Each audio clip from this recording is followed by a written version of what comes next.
Hey y'all, welcome back to Weekly Hyperfixations. If you're new here, I'm Riot. First and foremost, addressing the elephant in the room, happy Halloween. Um, when I changed my upload schedule, I did not realize that I was making it so that my upload the week of Halloween would be on the day. So I'm excited about that. I decided to put on most of my costume for y'all. I am a satyr, which is kind of hard to tell because I have a D&D character that is a satyr that wears a purple chiton. So that's where we're at. I'm looking at myself in the viewfinder thing. The nose, a little iffy. My nose turns up at the end more than I thought it did, and that's made it a trial and error process, but this is the best it's looked. So that's whimsical and fun. Okay, let's jump into it. I made sure we got a silly goofy episode, silly goofy time. It's Halloween. I don't want to be thinking too hard right now about stressful things. Just want to do this. Earlier today, actually, I had an event that I had to go to. That was a Halloween event for like kids, and I was there with the theater I participate in, and that was really fun. There was this little boy, dressed as Leonardo of the Teenage Mutant Ninja Turtles. And for some reason, he was so surprised that I knew who he was, even more surprised because he asked me the names of the other turtles, and he was absolutely flabbergasted that I knew any of their names. Oh, I didn't adjust the background, but you can see what I was wearing for that. Let me adjust this because usually I don't have it there. We rotate. Now you can see Bubba. But oh my gosh, I'm so unprepared. I forgot to turn on my other light. Oh, okay, maybe not that much. There we go. Anyway, it was a very fun event. I haven't dealt with so many little kids at a time in a hot minute, and I haven't been around that many little kids in a really long time. Like the most I've seen is like niece and nephew, really. And at some point I just clicked in to, I used to work with little kids all the time. So it just kind of like clicked back into place because, you know, a lot of the kids were a little shy about it. But there was a kid that wasn't, and straight up like I commented on the little kid's costume, and most kids kind of just nodded if I got it correct and that kind of thing. But a couple kids were really excited to talk to people, and I super clicked into it immediately. Just like you know, if you've ever talked to little kids and they're like, yeah, and I'm a skeleton. And you go, yeah, well, you guys look amazing. Like your voice changes and adapts. It was delightful. It was a really fun event. And I was there pretty much with a bunch of people I didn't know. So that was also very fun to get to meet more people. Anyways,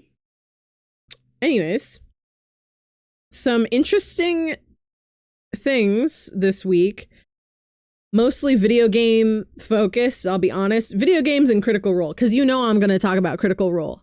If you watch Critical Role, you know I'm going to talk about Critical Role, especially after last week. But so interestingly, the CEO of Take-Two, or maybe it was a former CEO, I think it was just the guy who's the CEO currently of Take-Two, made a statement that he was like, if Grand Theft Auto was built using AI, it would be terrible because it's AI, no creativity can exist because it is data driven.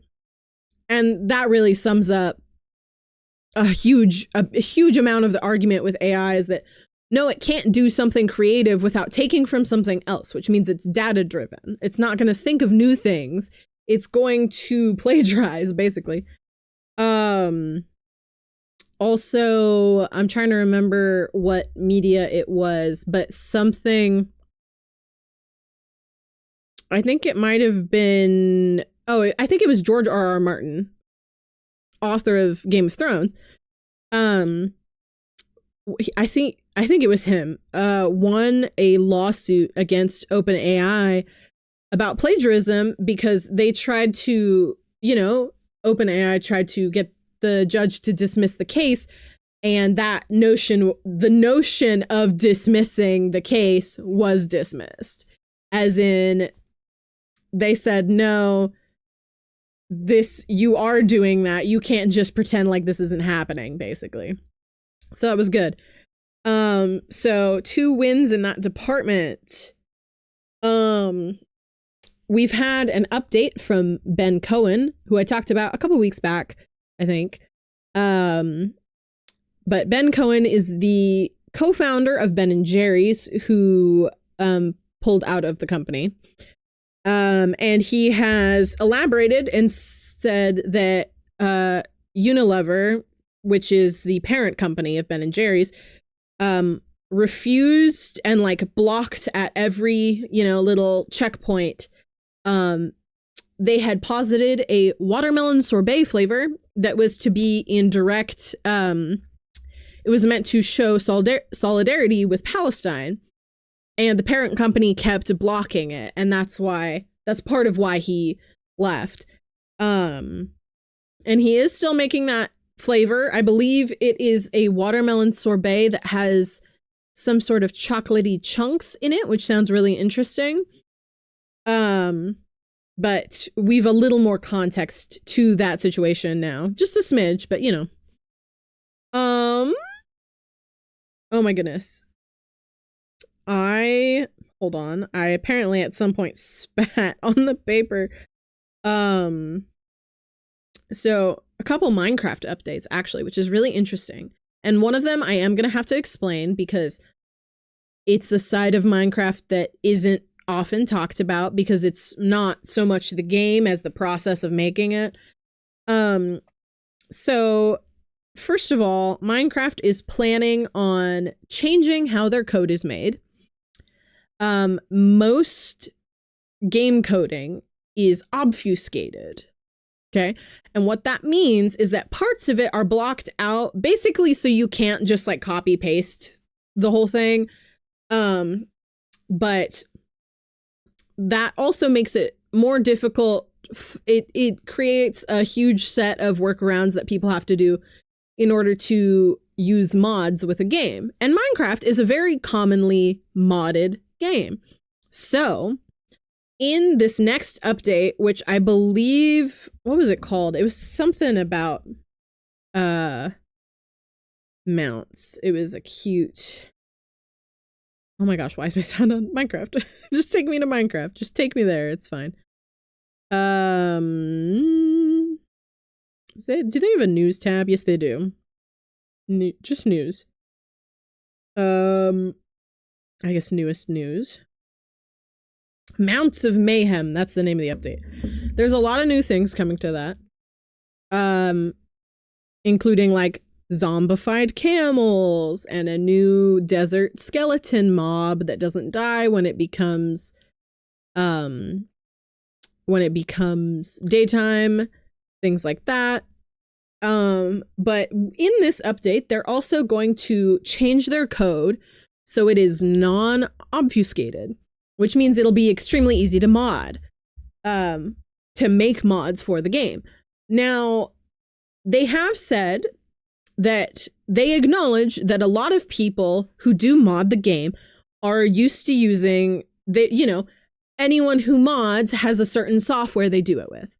all of those softwares are made for non-obfuscated coding. And because of that, taking away that obfuscation will make those programs not work as well for those things. So they're also releasing quote unquote experimental versions of it that are purposefully obfuscated so that you can use them in those programs. But then the mod will still work for the version you're putting it into. Which is really cool. And they did specify this is Java edition. But I thought that was really interesting because, I mean, even though I have a lot of knowledge of a bunch of different kinds of video games, I didn't know about obfuscating code. And I didn't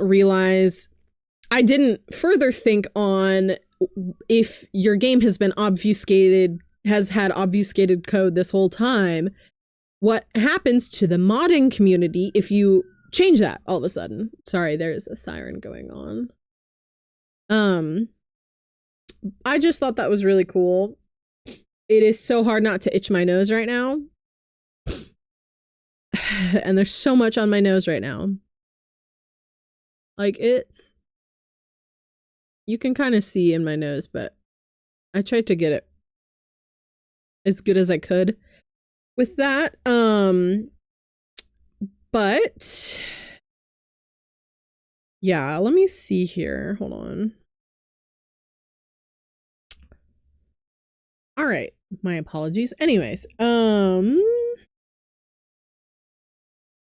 right. Other things that are coming in this Minecraft update. Mounts can swim.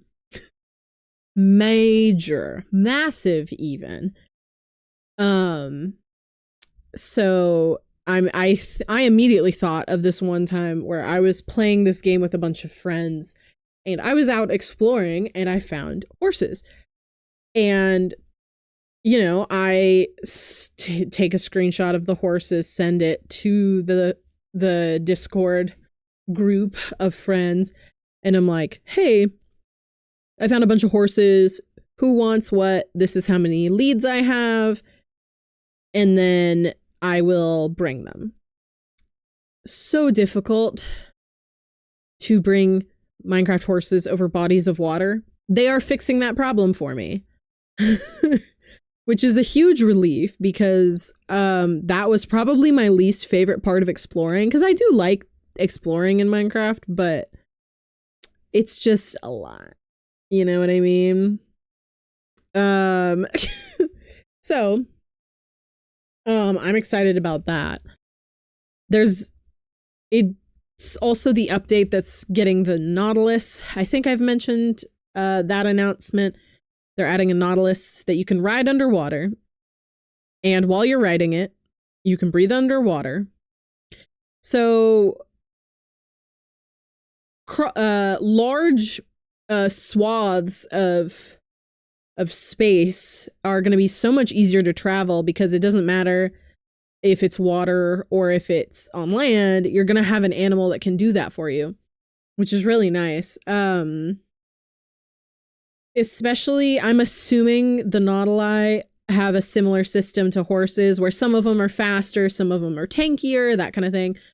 Because they can also wear armor, and I'm assuming that that's the system, because otherwise, if a Nautilus is not faster than, say, a boat, then what would be the point? Aside from deep sea exploration, but you know. So I'm excited about that. That'll be really fun. Let's see here. All right, I'm gonna start yapping about Critical Role. Are you so ready for this? Major spoilers for Critical Role campaign 4. I want to say, yeah, episode 4. Yeah. So I thought last episode was like super anxiety inducing and stuff. Hold on. What are you doing? Stop it. Thank you. She was licking the sheets. or licking a blanket, I think. She was licking that blanket that she's on right there. But anyways, I thought Critical Role Campaign 4 Episode 3 gave me anxiety. Critical Role Campaign 4 on screen killed my favorite character and left him dead for most of the episode, and it was literally sobbing, crying the whole time. Hey, we get to the end of the episode. He's a hollowed one now, and that was his original character idea. And to be a hollowed one, you have to be killed. So he came to, Alexander Ward came to Brennan Lee Mulligan and was like, hey, I want to play a hollowed one who's killed by his family, and his family is one of the Sundered Houses. And Brennan said, what if we play that out at the table? And I went, oh God, fandom trauma. And it was, I'm going to have such a hard time attaching to any other character now, because that was solely between the DM and that one singular player. And I'm like, none of you, the rest of you better not have this kind of shit stacked up for me. No, thank you. That shit's traumatic. And oh boy, the whole first half was his dead body on a table, basically. And I saw people showing screenshots that they had canceled their subscriptions to Beacon. I saw people saying, cool, leaving the fandom. I saw so many people being like, I hate this, and this is causing me to not want to watch this anymore. And I was like, but I was also like, there has to be a reason behind this, and if there's not, then I'm gonna flip my lid. Because, oh my gosh, imagine your character dying and then you're just forced to sit at the table for 2 more hours. I have ADHD, I would lose my mind at that. Anyway, but knowing it's a part of the plot like that is crazy work. But that was so massive. The rest of the episode's literally hazy for me. All I remember is we're going hunting and it's bastard season, said by Murray. Bolaire re-elaborating that the body Bolaire is in is not Bolaire. Bolaire is the mask. And I went, shit, dog, that's so good. What are you playing? Oh, I'm an artifact that took over someone's body. Dog, what? Yes, please. Taliesin Jaffe, thank you for again making a character that I'm deeply invested in. But also move over. There's another goth person at the table who has my attention. Yeah, so it was a wild ride. The whole time, Abria was losing it and just looked so utterly baffled that it was happening. So did Ashley. Matt didn't seem as freaked out or surprised, but also both Abria's character and Ashley's character have talked about Octus as if he was a little kid. Octus is 20. And I know I've been saying that, and some people have been like, well, he doesn't actually have a confirmed age. Yeah, he just got a confirmed age. Guess what? It's 20. I paid attention. Okay? Not that hard. Not that hard to pay attention, guys. It got reconfirmed in the fireside chat with Alexander Ward. Which I've only seen clips of, but I do intend on watching because, oh boy. Also, I was gonna flip, an additional reason I would have flipped my lid, basically, is that it was the Halloween episode for Critical Role.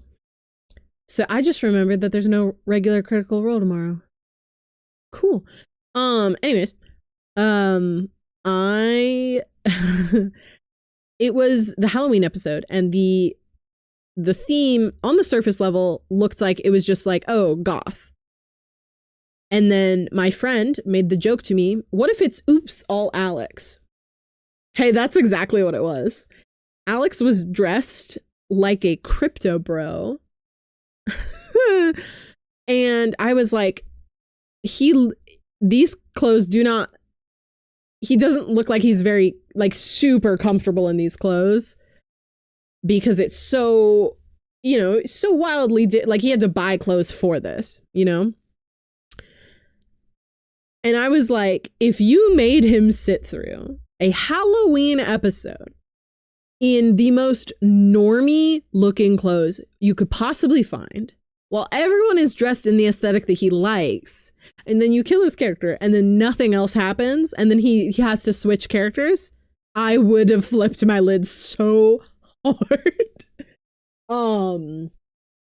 But also, and this was even pointed out to me by my partner, who does not watch Critical Role or Dimension 20 or anything, like, okay, my brother doesn't watch this.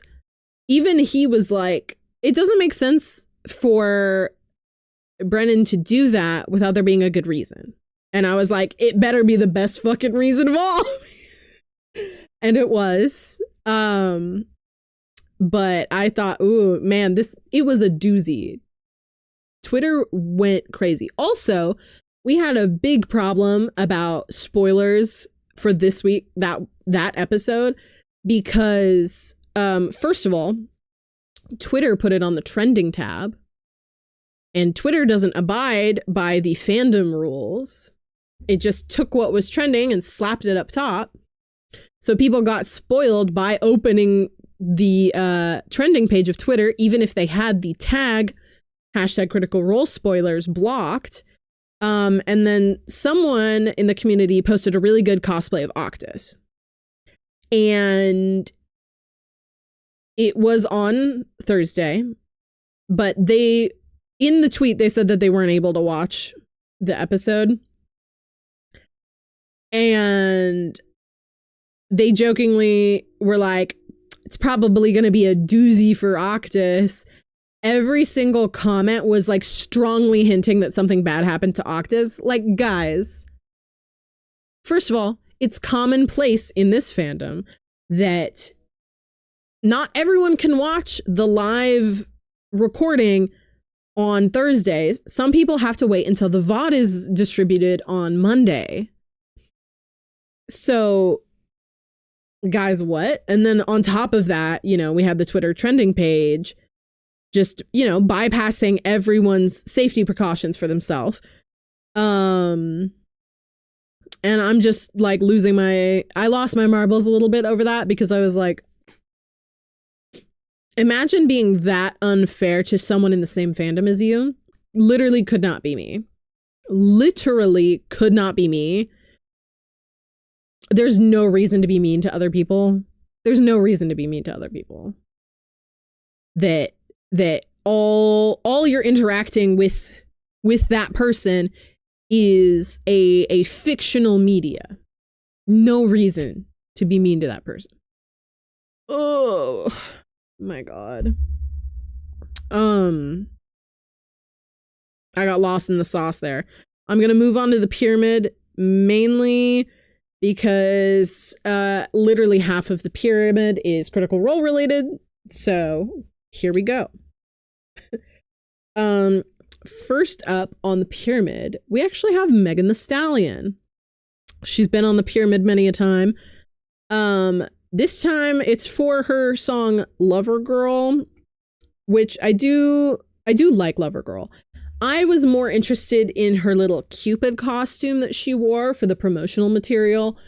And I'm mainly highlighting that because I wanted to highlight some costume related things, and not a lot of celebrities have put out costume images yet this year. Usually they do it on the day of Halloween. But this video is usually uploaded the night before Friday and then goes live on Friday. So I'm gonna be missing that train. We'll get to that next week probably. But I just really like the fit. It's really good. And I mean, you know, I like Megan Thee Stallion. She's making cosplay very not quite mainstream, but more commonplace, less unusual of a thing, less niche, almost. Big almost though. But always a huge fan of any cosplay that Megan puts together. I'm assuming it's going to be a cosplay for Halloween as well. I mean, perfect time to do it. You know what I mean? But I wanted to highlight her outfit for Lover Girl because it was a little Cupid moment and it was really nice. Also, Girly is so self-assured and confident. And I'm talking about Critical Role. Half of those characters are so not self-assured. So it is nice to, you know, consume media of someone who is self-assured. Gotta have the balance in what I consume a little. Next up on the pyramid, surprise contender, is Elijah Wood, as in the guy who played Frodo in Lord of the Rings, if you don't know his name off the cuff. He's on the pyramid because this past week in New Zealand, there was a couple who was having their actual wedding, a small wedding party, their actual wedding at the Shire set, which is a real physical set in New Zealand. And it's not just, you know, like big wooden prop walls. Like they built the Shire. They actually built it. And they were having their wedding. Lo and behold, guess who walks up? The Elijah Wood. And that was a really sweet moment. And, you know, it's a logical thought that, like, hey, they went out of their way to have their wedding at the Shire. They're probably a big Lord of the Rings fan. I'm Elijah Wood. I'm Frodo Baggins. Let me just pop in real quick. It was wonderful. The little clips and pictures I've seen, both the bride and the groom look so excited that he is there. And that's what we call a fairy tale moment, really, is like, you know, spending all that money to have your wedding there and then having a cast member show up. Dog, I don't care if he walked in the middle of the ceremony. That's Elijah Wood. I also just really love seeing new things pop up for Elijah Wood's digital footprint, because his digital footprint has been really funny since since Lord of the Rings, especially during COVID when he was going to, you know, just different people's Animal Crossing islands when people were doing the turnip economy on that.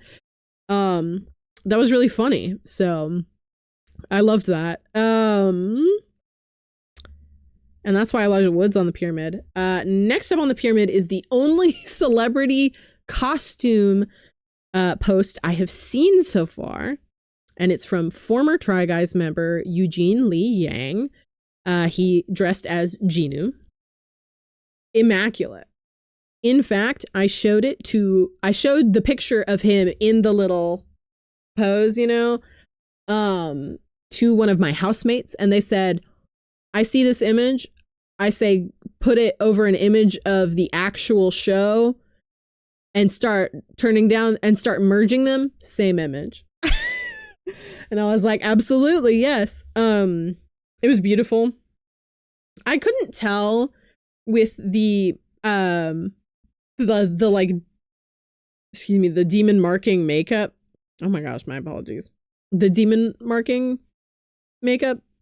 I couldn't tell if parts of it used a UV reactive like cream gel situation, or if it was just a hot pink that made it look like it was UV, that like the markings were glowing. That was a really good effect, and I liked it a lot. I also really liked the super long fake nails included in the final performance look. It was really good, and I always appreciate when Eugene Liang does something not extravagant, but more over the top. Well, not even more over the top. Extravagant's better than over the top. But just really goes above and beyond for a costume like this, or even an outfit. It doesn't even have to be a costume. They're just so good at it. And I wanted to highlight that on the pyramid because 'tis the season. Next up on the pyramid, oops, it's a bunch of Critical Role characters. Who could have possibly seen that coming? Actually, I don't have them as Critical Role characters. I have down the actual people playing the characters this time. And that's a very important distinction. Okay? It's not the characters, it's the people playing the characters this time. So next up on the pyramid, we have Taliesin Jaffe. Taliesin Jaffe fails to create a Critical Role character that I do not like. Because they're all amazing, actually.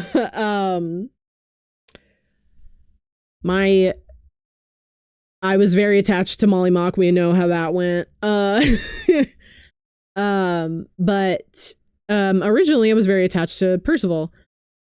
And Taliesin just can't Taliesin always creates something that's so interesting to me. And I do also just how he dresses just on a day-to-day.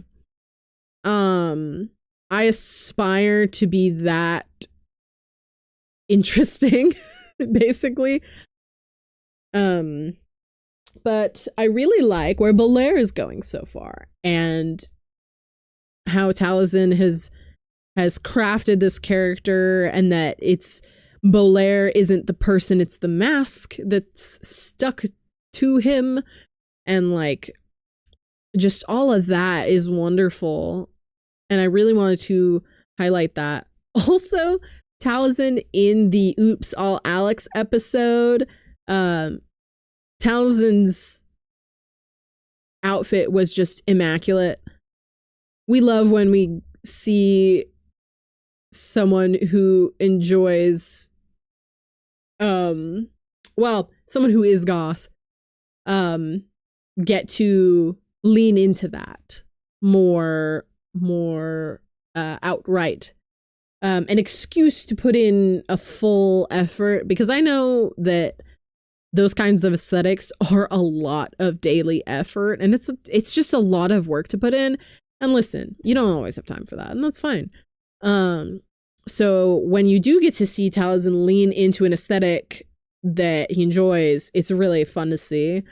And oh man, did he deliver? Holy shit, that was excellent. Next up on the pyramid is Whitney Moore.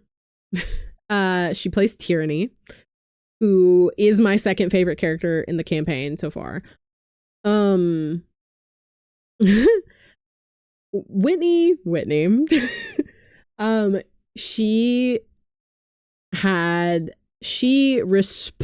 she quote retweeted an NSFW fan art. Okay, are you with me? Of Tyranny, her character, in lingerie with Wickander sitting in a chair. She's clearly in a more dominating position. Okay. And she quote retweets it saying like something along the lines of like, man, I really need to get me some lingerie that looks like that. Sam Riegel response, the guy who plays Wickander, it says that like, but Tyranny is Wick's aspirant, and this goes against the Candescent Creed, and like full like even puts in one of those Candescent Creed verses that he made, which by the way, doing all of that work for a character, making a functionally a fake Bible, immaculate. But, you know, his response is very like, but that isn't something they should do because impurity dims the spark or whatever.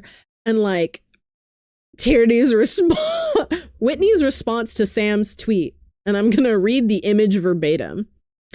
It's an image of a window with cardboard over it, and it says, "Prayer is whatever you say on your knees."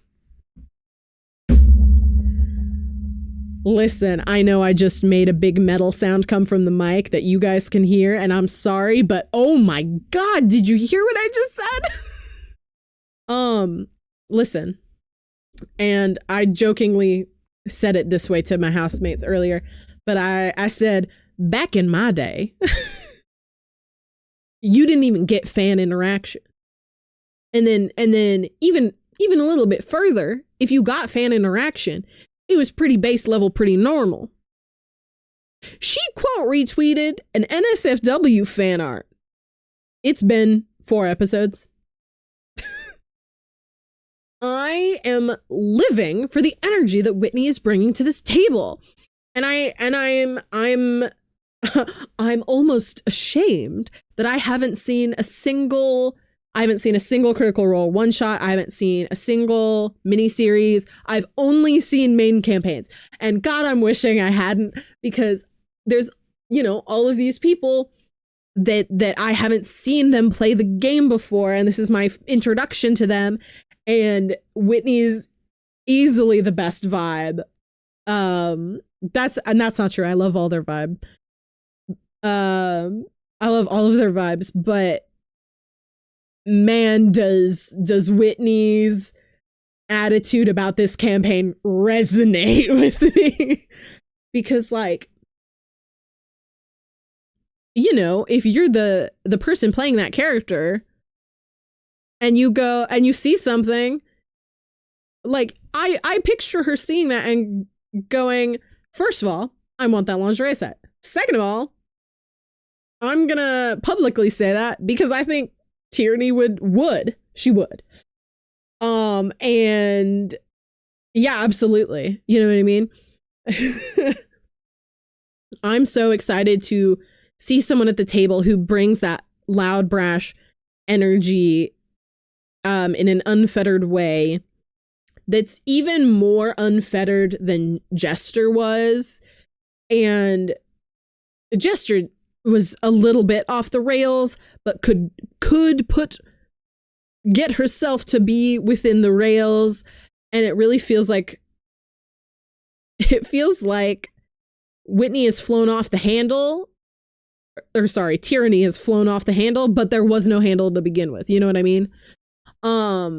So I really appreciate that Whitney is just putting her whole vibe into this character and being self-assured in what she's doing.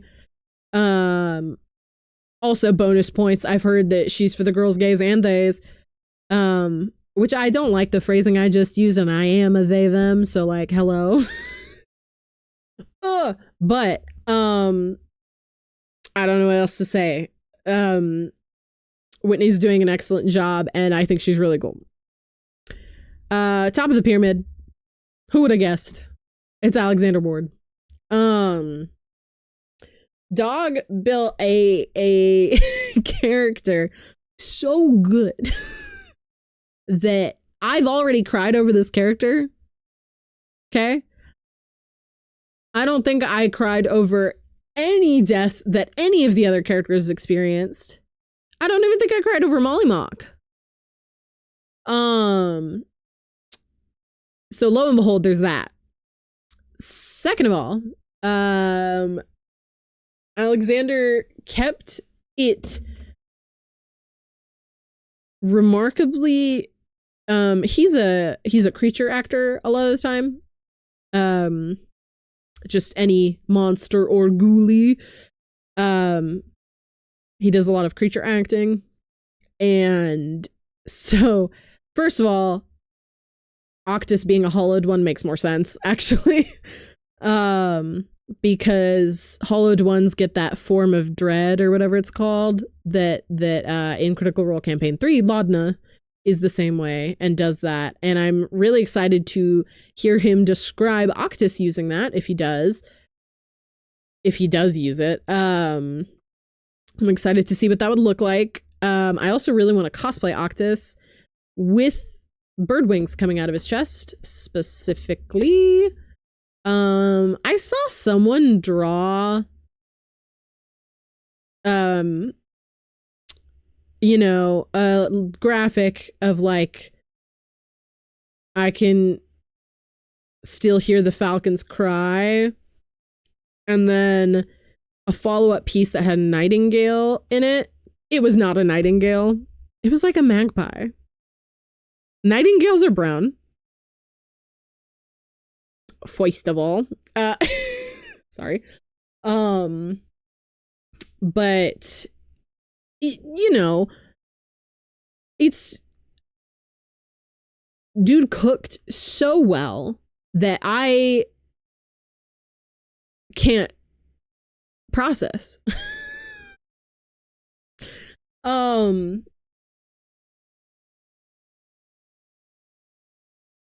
He made an exemplary character that people got attached to so fast. And I know that's partially because Taisha and Valus kind of baby him and like refer to him as a kid, even though he's not.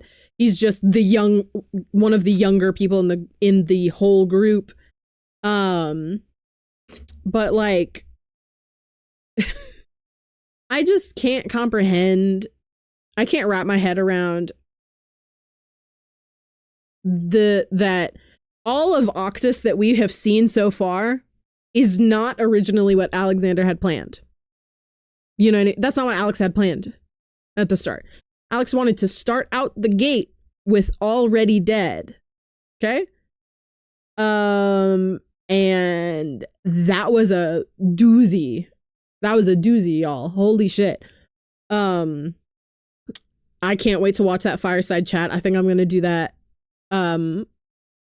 before editing tomorrow because I need to watch it. Yeah, I'm just really excited about Critical Role Campaign 4. Oh, and that's why Alex Ford is on the pyramid. I also totally unknowingly, I thought the theme was goth for that Critical Role episode. So I dressed up and, you know, I had this lipstick on and makeup done and everything. And then it was, oops, all Alex Ward. And I went, God damn, so many of them put a fake gray streak in their hair. You can't, it doesn't really show up on camera, but I'm graying in one spot in the front. And I was like, rude. Jokingly, but rude. And then I immediately had the most roller coaster of an evening after that. But all in good fun. Overall, I'm super excited for the campaign to continue on. I'm trying to keep an Obsidian Vault, which is a notes-taking application or software. And it's, first of all, it's free. Pro tip. I think it'd be good for studying normally too, but I am not enrolled in school currently, so I don't care about that. I'm using it for Dungeons and Dragons, which apparently is what it's usually used for. Or just hyperfixations and stuff like that, but it's a really good software and I like it a lot. But I'm trying to keep those notes going, and I am mostly relying on the Critical Role recaps.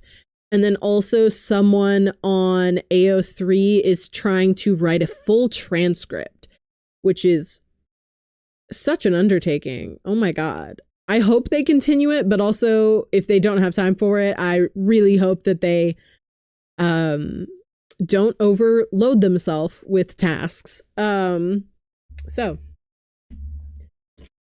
that is the pyramid for this week, and that's all I have written in my notes. I wish my horns were done for my costume, but that's okay. Technically, I'm gonna have the sleeves like, where's the other piece of it? technically I'm gonna have the sleeves pinned a little, so it's more like that.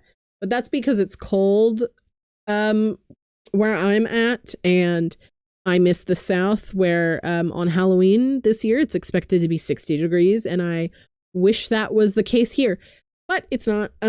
So I have to layer a little more. I'm just gonna gather with most of my D&D group. One of them is unfortunately working that day, but we do have D&D on Sunday, so all good. We'll still have time. We're gonna be wearing our costumes on Friday and on Sunday, so that the one person who has work on Halloween doesn't have to miss out of being in costume with us. But yeah, that'll be all for this week. Again, thank you all so much for watching. Guys, the channel's growing. Crazy. I've been really impressed with, honestly, just how a year of doing, and it's not even a full year, but almost a year of doing YouTube has gone, and it's gone a lot better than I thought it would. And, you know, with everything that's going on with Twitch, recently, I already wasn't getting a lot of traction on Twitch just because, like, I don't know if I was picking a time of day that, like, maybe I was streaming at the same time as too many popular, like, you know what I mean? It just did not line up well with anything, despite, like, advertising streams and stuff, which is fine. I don't really care that much, but, I just thought it was something fun to do. But honestly, I like YouTube a lot more. And I'm not entirely surprised by that, but I'm also really surprised and grateful for the audience that I have here. And that includes y'all. All of you listening. That includes you. So thank you for that. And, you know, as we always say, leaving a like is free, subscribing is free. My dog is dreaming right now. Hold on. Okay, she's fine. She was, she barks in her sleep sometimes. Anyway. But thank you all again for watching. I'll be here next week, same time, same place. I'm so excited that I got to do a Halloween episode that's actually being put down on Halloween. That's really nice. I didn't plan that, so that was really fun. I literally didn't realize until I got home from the event that I had to do today, and someone reminded me that I had to film today, and I went, oh shoot, yeah. And I went, oh, what day is Friday? Oh, Friday's Halloween. That's when this episode goes up. I should do a full makeup for that. So I did. But yeah. I hope y'all enjoyed this episode, and I'll see you next Friday. Have a good rest of your week. Have a good Halloween. And have a good week next week. And I'll see you, like I said, on Friday. So with that, thank you all. Oh, sorry. Thank you all again so much for watching, and I'll see you later. So, bye y'all.